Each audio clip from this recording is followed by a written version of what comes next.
I certainly consider mass shootings a health crisis, and we are doing for the first time real studies to find out what the etiology of that is. And we're looking for the first time at psychiatric drugs.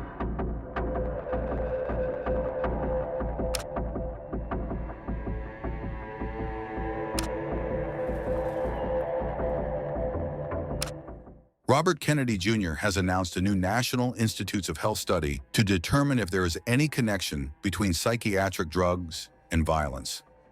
Health Secretary Robert F. Kennedy Jr. said that his department has launched an investigation into whether medications taken by transgender shooter Robin Westman may have contributed to the attack at a Minneapolis Catholic school. The FBI is treating the shooting as an act of domestic terrorism and a hate crime targeting Catholics. FBI Director Kash Patel said investigators are examining Westman's writings, which showed deep depression, anger at religion, and violent intent. Westman, 23, once a student at Annunciation Catholic School, opened fire with a rifle during the school's first mass of the academic year. The shooter barricaded doors and fired through stained glass windows, while nearly 200 children and parishioners prayed inside. 2 children, ages 8 and 10, were killed as they sat in pews. 17 others were wounded, including 14 children between the ages of 6 and 15. 2 children remain in critical condition but are expected to survive. Officials said similarities between Westman's attack and the 2023 Nashville shooting carried out by Audrey Hale, who was also transgender and a former student at the Christian school she targeted. Like Hale, Westman drew detailed plans, left behind writings, and had no criminal record.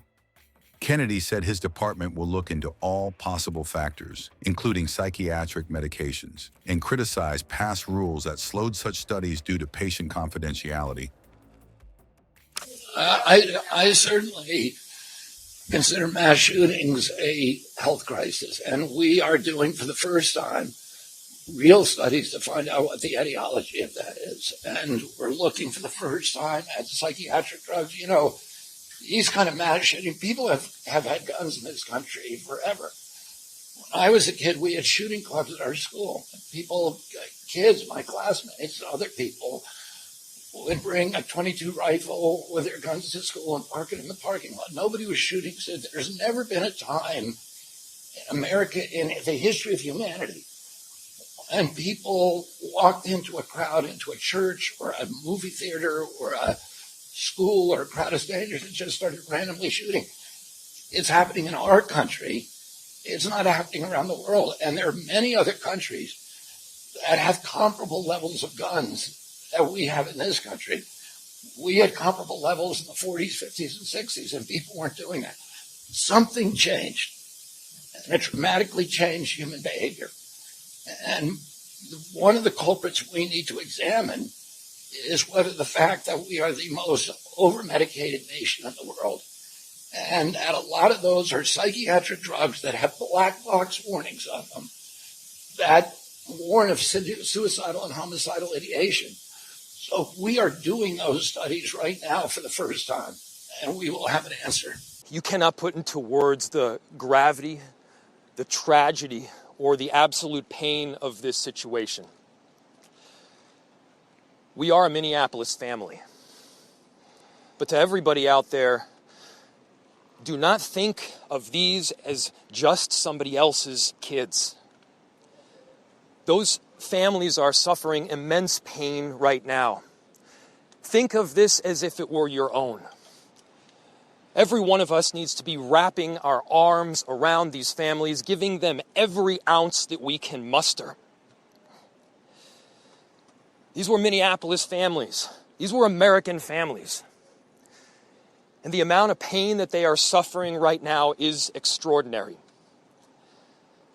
And don't just say this is about thoughts and prayers right now. These kids were literally praying.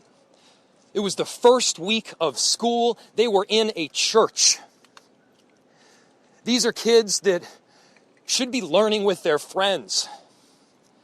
They should be playing on the playground. They should be able to go to school or church in peace without the fear or risk of violence, and their parents should have the same kind of assurance. These are the sort of basic assurances that every family should have, every step of the day, regardless of where they are in our country.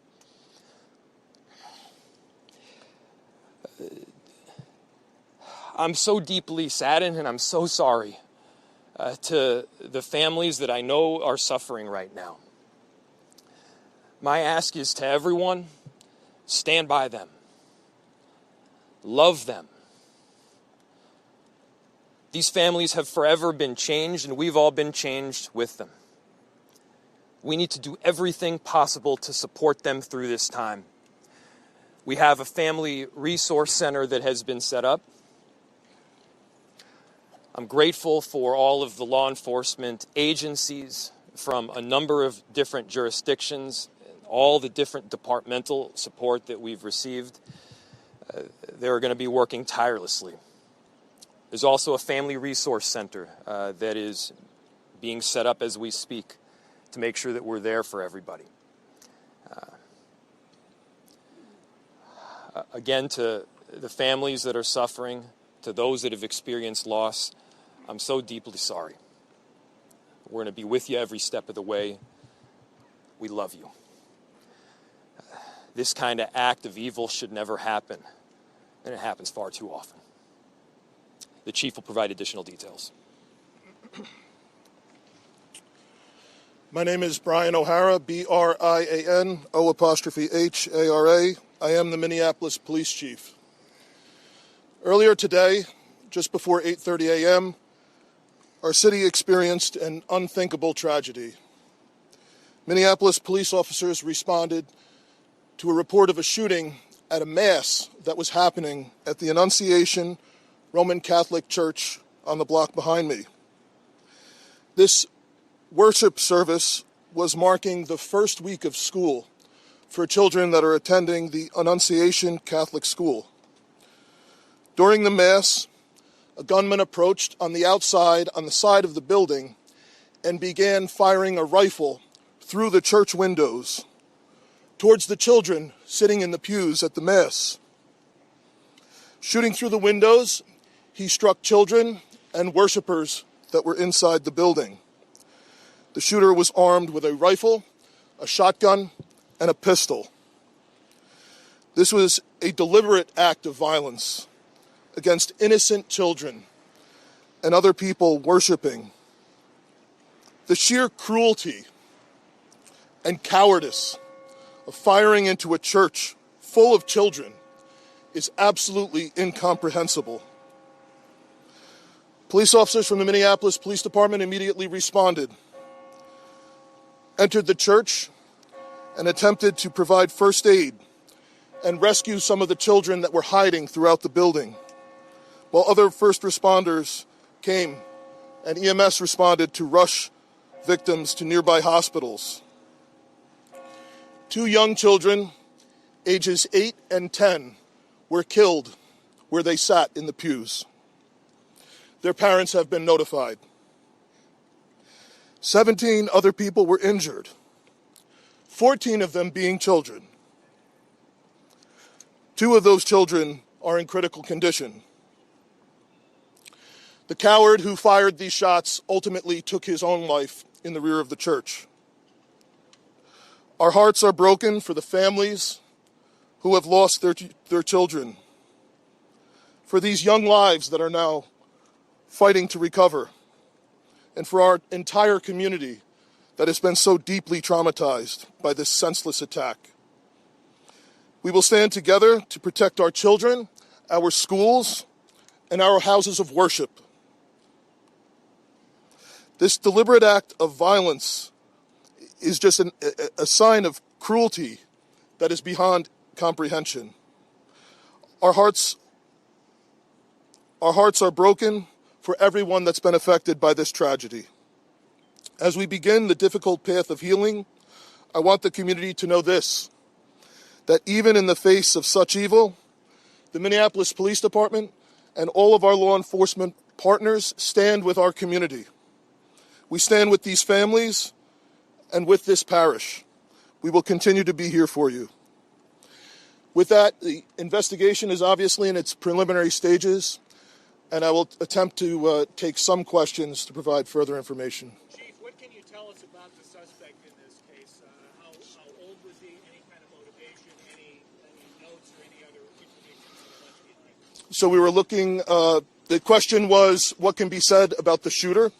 We believe it is one suspect, a sole shooter. We believe he is deceased. He is in his early 20s, does not have an extensive known criminal history, and we are looking through information left behind to try and determine some type of motive.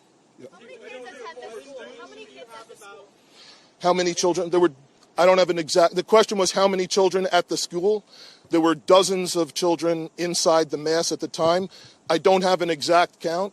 The children have been relocated into the school, which is where their families are reunifying with them.